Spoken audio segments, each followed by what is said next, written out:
This video is sponsored by Muscle Shirts, the premier online store for everything car related. Please check us out at muscleshirts.online and support us by getting one of our awesome products. We have a 15% discount for you at the checkout. Link in the description. Cars.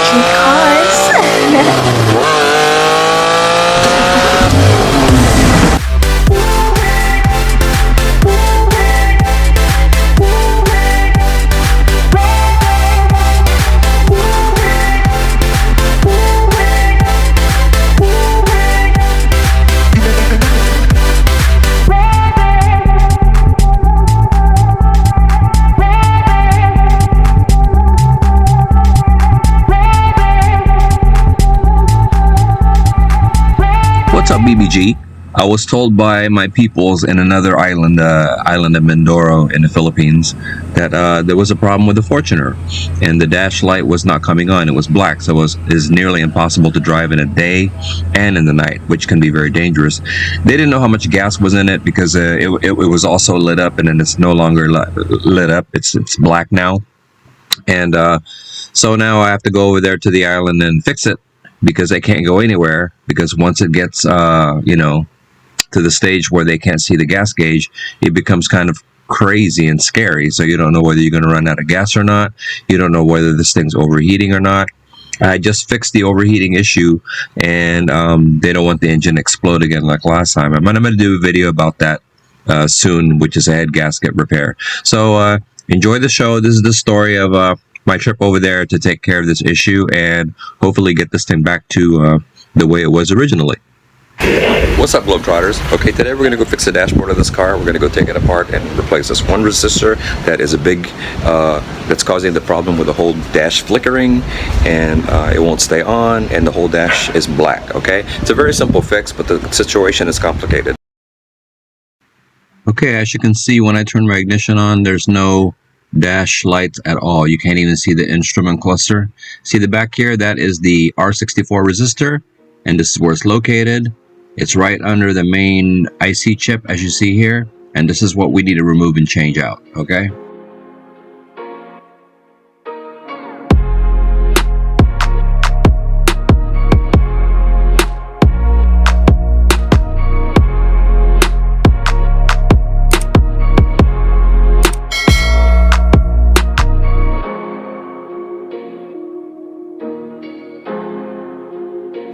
After removal of the original capacitor, you're going to replace it with another SMD capacitor with 0 ohms capacity, like you see here, and just put it exactly where you see me put it here. Solder it back onto the circuit board and take your time, and you're going to need a microscope to do this at the R64 area, as I'm pointing here, and make sure it's on good and there's no gaps and there's no solder that's misplaced anywhere. It's going to be right under your large IC chip.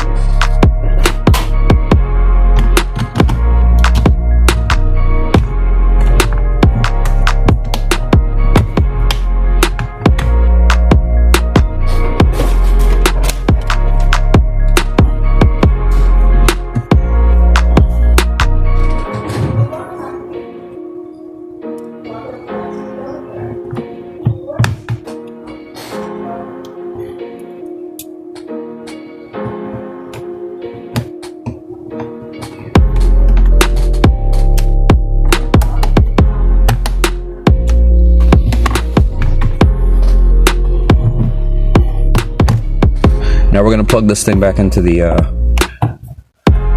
dash. As you can see, there are 2 plugs. This large one goes here, and the small one here goes there, okay?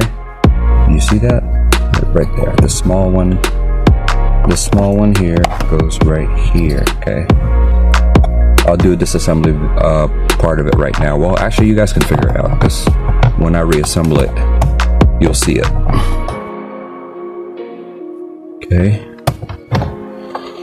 Just put this big one on the top. You'll feel the opening.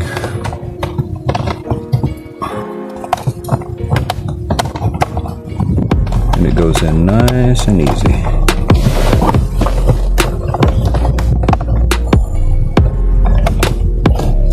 You'll hear a click. Hear that? And the small one goes in here. Okay, it only goes one way, folks.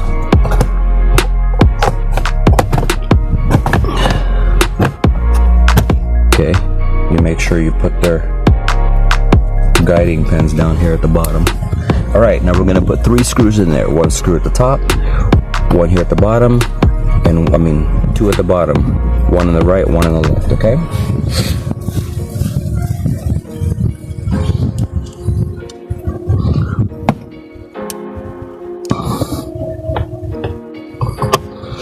I hope I don't lose you guys.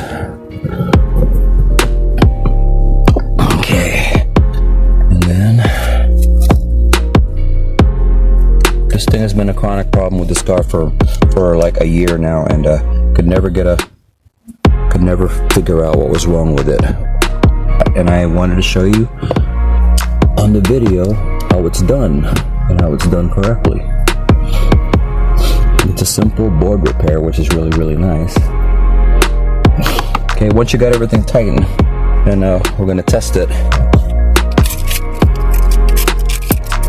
I already tested, so I'll save you guys the drama. It already works.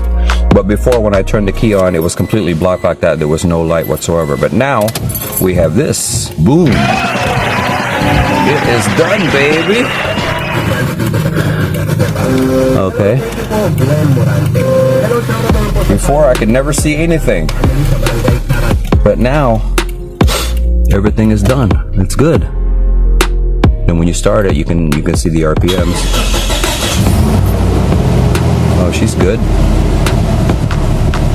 Emergency on. One of the doors is open. That's my door. Oh, it's off now. Seatbelt is off. All right, and no check engine light. I'm gonna check it anyway just to make sure there's no codes. But it's good now. Now I'm gonna put this piece back on. Okay, it has a guide pin near the top, which I didn't show you guys. You have to pull this guide pin out first before you disassemble this thing. You guys can figure this out how to disassemble it. Okay, when I assemble it, this piece here, this pin here, will go here, okay, at the bottom. Okay, at bottom. Then the other pin will go here at the bottom too, okay? So to put this on, you need to put the front end first.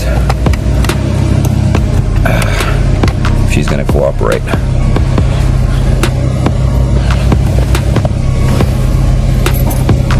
And it's best that you make the steering go down all the way like that.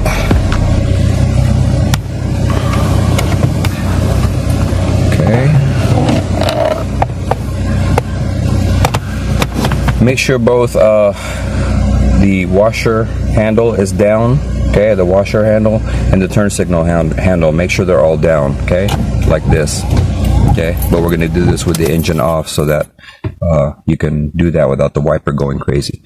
Okay, once you got everything in, put it like that, pop it in, pop the top in. Now you're going to put the guide pin in, which is going to look like this, okay, you're going to put it in there. Make sure you're holding the screw out like that when you assemble it, and then once it's in, then you could push this in and then it'll lock it in. All right, so guide pin in,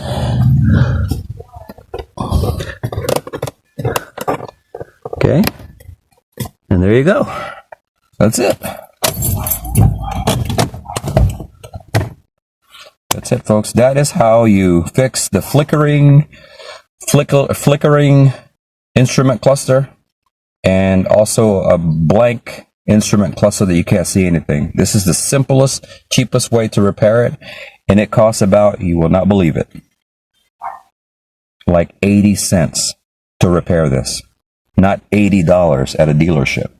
Okay, just to let you guys know, this modification or repair will work on the Fortuner, the Indonesian Kijang, the American Toyota Tacoma, the American and Asian Toyota Land Cruiser, the American and Asian Toyota Hilux. Okay? Okay. So now y'all know. And I hope you guys like the video, and I know it's kind of like chop chop, but it's the best that I could do, because while I was soldering the resistor, I was using a makeshift soldering iron, and I had to use a something to hold this magnifying on so I could see what the hell I was doing.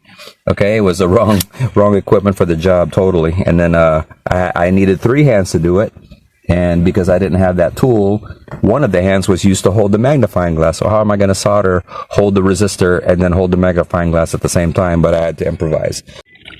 Okay guys, we're going to go and check to see if there's any trouble codes or any issues with this thing while this thing was out.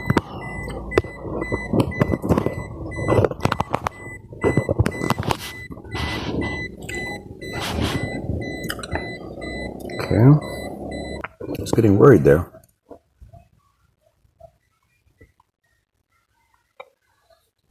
I have this car logged onto the system, so this makes it easier to determine what's up with it.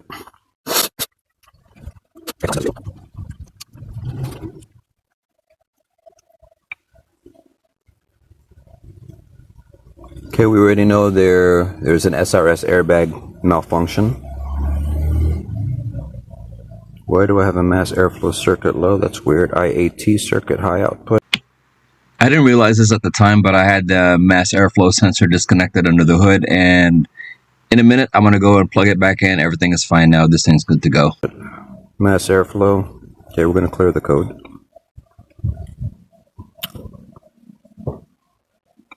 I think that was from before.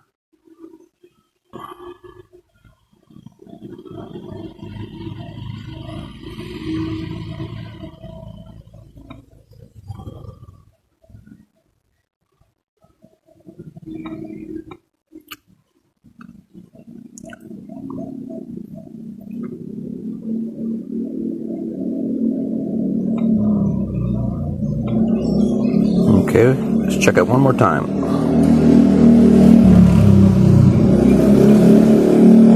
Okay, we're good.